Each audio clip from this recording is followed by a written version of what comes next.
Ben Cernich. You might remember me from other Lenexa Fire Department training programs such as A shift. Here's where the trash can is, and C shift. You want me to show you where the paper towels are? Today's training will be on the cool shirt system. So I want to run you through a couple of different things and run you through the operations of this. And at the end of this, you should have a full understanding of how the AquaVest and the cool shirt cooler system works. Hey guys, have you ever been at a fire, been working really hard, and you get sent to rehab, and you guys just want to cool off? I understand that, and so does the Lenexa Fire Department. So what we've done is like as I said, we have the AquaVest system and the cool shirt cooler here, and I'm going to explain to you the process. The first part is the vest. The second part is the cooler. So I got my trusty model Corey here, and he's going to be putting on the vest. I'm going to run through a couple things on the vest, okay? The first thing is, when you're in the rehab, you need to get the vest, you need to submerge it in water for 1 minute. And this kind of gets the vest activated and get ready to be cooled off, okay? When you then take it out of the water after a minute, you want to pat it dry, and there should be a towel here with it. There'll be a towel in the bag. So you want to pat dry, and you want to really make sure it's dry down here at the bottom, okay? So the one thing you don't want to do is you don't want to wring it. You don't want to twist it to get all the water out. It has to be pat dry to get dry. This is very important even when you're putting it on or when we're doing the maintenance of the vest, which we'll get to later, okay? So you want to put the vest on, like so, and zip it up. Okay, that's really all there is to the vest. The keys to remember is you don't want to wring it or twist it because it'll break the vest, okay? So now I'm going to have Corey step over here, and I'm going to show you guys the cooler component, okay? When you guys are setting up the cooler component,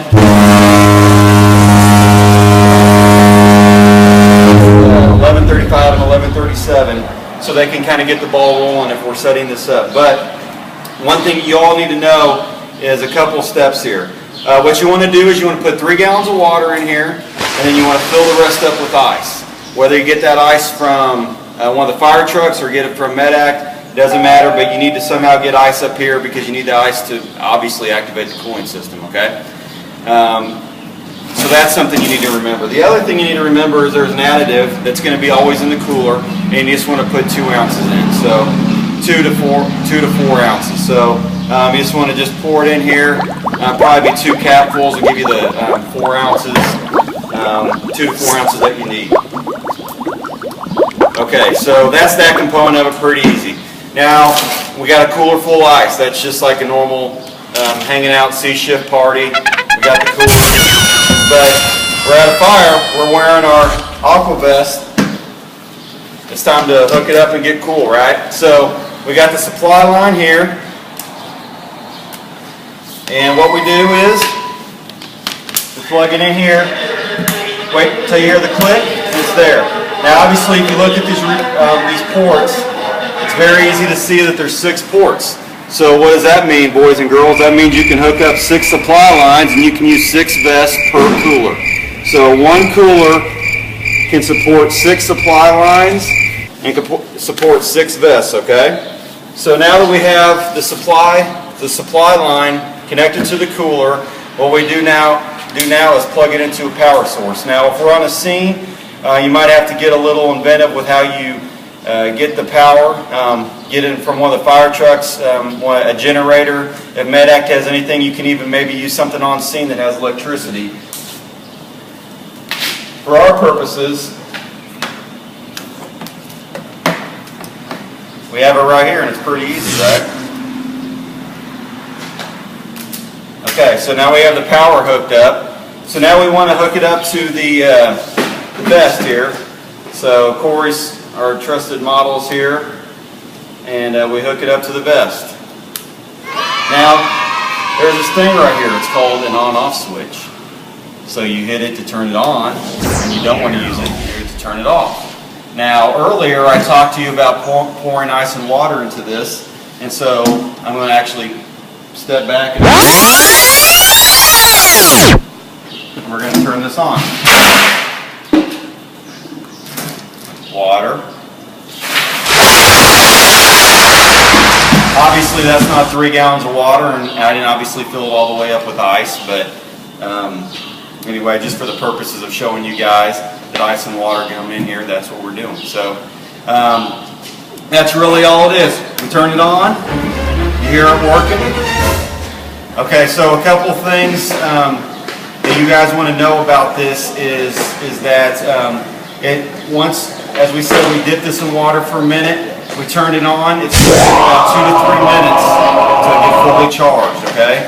So after 2 to 3 minutes, you're fully charged. Now, I would recommend staying connected. This is going to be in rehab, and so I'd stay connected to this as you're cooling off, and then when you get your next assignment, you take the vest off completely, leave it here. You can disconnect this and leave the vest on, and it'll provide you cooling. It just won't provide you with the full charge of having it connected.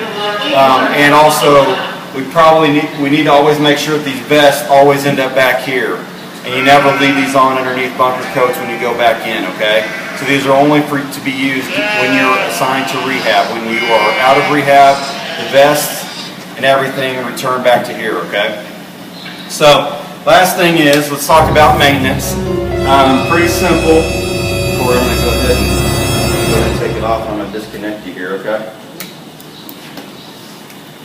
All right, everyone give Corey a round of applause for yourself. All right. Okay, so real simple on cleaning this.